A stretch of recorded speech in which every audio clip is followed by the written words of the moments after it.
யாருங்க ஐயா? சொல்லுங்க, கட்டுறது யாருங்க ஐயா? நீங்க தானே கட்டுனீங்க. அதான் ஒரே ஒரு தாலி தானே கட்டணும். அதுக்கப்புறம் என்னென்ன கட்டணுமோ எல்லாமே நம்ம தானே கட்டணும்.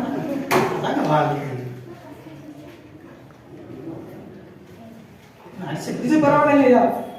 நெற்றிக்கண் திறப்பினும் குற்றம் குற்றமே. நக்கீர சரியா சிவன்டே வாழாண்டாரு. இந்த கான்செப்ட் நமக்கு தெரியுங்கய்யா. அதாவது பாத்தீங்கன்னா பெண்களுக்கு இயல்பா கூந்தல்ல நறுமணம் இருக்கு. அதாவது நறுமணம் இருக்கா இல்லையா அதான் பிரச்சனை. ஆனா வந்து வாசனை திரவியங்களை அந்த முடியில சூழ்றதுனால அந்த வாசனை இருக்கு அப்படின்னு சொல்லியிருப்பாங்க. சரிங்களா? இதுவுமே காஸ்ட்லி தானுங்கய்யா. காஸ்ட்லி தானுங்க. அதுக்குமே நம்ம செலவு பண்றது காஸ்ட்லி தானுங்கய்யா. விதவிதமா சோப்பு சீப்பு கண்ணாடி என் அக்கா மக வந்து நின்னா முன்னாடி பாருங்கய்யா. எங்க யாராவது ஒரு பொண்ணு பாருங்கய்யா, மேக்சிமம் ஜுவல்ஸ் இல்லாம வெளியே வராங்கய்யா. ஆண்களையும் பாருங்கய்யா, நான் கயிறு தாங்க கட்டியிருக்கேன்.